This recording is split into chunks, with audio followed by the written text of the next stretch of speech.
আজকের ভিডিওতে আমি আপনাদেরকে শেখাবো কিভাবে মিথ্যা না বলে কৌশল করে সত্য বলা যায়। আপনারা অবশ্যই জানেন সত্য এমন একটা শব্দ, এমন একটা জিনিস যেটা মানুষ যে কোনো সময় ব্যবহার করলে মানুষের আস্থা বিশ্বাস অর্জন করা যায়। তাই আমরা সবসময় সত্য কথা বলবো। সত্যবাদীদেরকে সবাই বিশ্বাস করে এবং ভালোবাসে। কিভাবে মিথ্যা না বলে সত্য এবং কৌশল করে বলা যায় সে বিষয় নিয়ে আমি আজকে আলোচনা করব। চলুন একটি ঘটনার মাধ্যমে আমি সে বিষয়টা বর্ণনা করার চেষ্টা করি। অনেকদিন আগে মিশুক দিয়ে বাজারে যাই। বাজারে যাওয়ার পথে তখন একটি লোকের সাথে আমার দেখা হয় মিশুকের মধ্যে। তখন ওই লোকটির কাছে একটি কল আসে। কল আসার সময় লোকটিকে জিজ্ঞাসা করা হয় যে, ভাই আপনি কোথায় আছেন? তখন সে বলে, আমি হবিগঞ্জ আছি।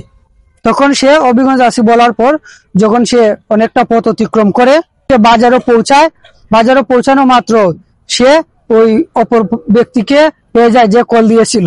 তখন সে অনেক লজ্জায় বোধ করে, কারণ সে মিথ্যা বলেছিল। আমরা এই বিষয়টাকে কিভাবে মিথ্যা না বলে সত্য বলে কৌশল করে বাঁচা যায় সেই বিষয়টা এখন দেখাবো। এখন আমি আপনাদেরকে দেখাবো কিভাবে ওই ব্যক্তি মিথ্যা কথা বলে সে রেখাই পায়নি, আমরা সত্য বলে কিভাবে এই বিপদ থেকে রেখাই পাবো সেই বিষয়টা আলোচনা করব। যখন ওই ব্যক্তিকে কল করা হয়েছিল তখন সে যদি বলতো যে, হ্যালো ব্রাদার কোথায় আছেন? সে যদি বলতো আমি রাস্তায় আছি, তখন তাকে জিজ্ঞেস করা হলো না আপনি কোন রাস্তা আছেন। তখন ইচ্ছা করলেই কথাটা যেহেতু আমি শুরু করেছি একটা গ্যাপ রাখা যেত। গ্যাপ রেখে আমরা বলতে পারতাম যে, কি জন্য কল দিয়েছেন সেটা বলেন, কোথায় আছি সেটা তো বড় কথা না। তখন আমরা টপিক পাল্টে অন্য একটি রাস্তায় চলে যেতাম। তাহলে আমরা যে উদ্দেশ্যে সে কল দিচ্ছে সেটা জানতে পারতাম। জানার পরে আমরা কলটি রেখে দিতে পারতাম। তাহলে আমাদের এদিকে দেখা যেত মিথ্যাও বলা লাগলো না, অথচ প্রকৃতপক্ষে আমরা সেটা থেকে বেঁচে যেতাম। তাহলে আমরা যদি পরবর্তীতে তার সাথে বাজারে অন্য কোথাও দেখা হলেও সেটা সে তখন আর মিথ্যা বলে অভিহিত করতো না। তখন আমরা সত্যের মাধ্যমে মিথ্যাটাকে দূরে সরিয়ে দিতাম এবং তার আস্থা অর্জন করতাম এবং সঠিক তথ্য আমরা জানতে পারতাম, কিন্তু কখনো মিথ্যা বলা হতো না। চলুন আমরা আরেকটি ঘটনার মাধ্যমে বিষয়টা একটু ক্লিয়ার করি। ধরুন আপনাদের বাড়িতে একজন এসেছে আপনাকে দাওয়াত দেওয়ার জন্য, তার বাড়িতে একটি বিয়ের অনুষ্ঠান। তখন আপনার এই বিয়ের অনুষ্ঠানে যাওয়াটা আপনার জন্য ভালো না, অথবা আপনার একদমই ইচ্ছে নেই তার বিয়েতে যাওয়ার, কিন্তু আপনি এমন এক পরিস্থিতিতে পড়েছেন যে তাকে না বলতে পারছেন না, আবার হয়েও বলতে পারছেন না। তখন অনেকেই মিথ্যে বলে বিভিন্ন ধরনের অভিযোগ দেয়, বলে আমার এই সমস্যা আছে, আমি এখানে যাব সেখানে যাব বলে মিথ্যে বলে সে বাঁচতে চায়।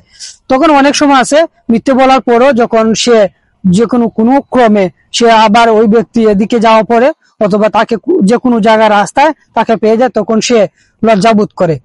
আমরা সেই কথাটিকেই মিথ্যা না বলে সত্য বলে আমরা বাঁচতে পারবো। যদিও কোনো সময় সে রাস্তাতে পেয়ে যায় তাহলে আমরা লজ্জাবোধ করব না।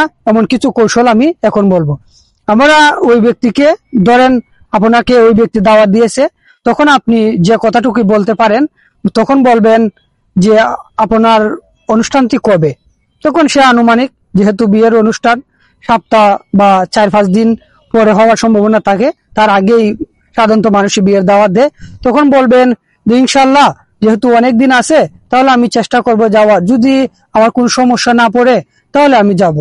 এখানে তাহলে দেখা গেল ওই জায়গাটির মধ্যে কিছু আমরা গ্যাপ রাখলাম, যার মাধ্যমে আমরা যেতেও পারি নাও যেতে পারি যদি আমাদের সমস্যা না পড়ে।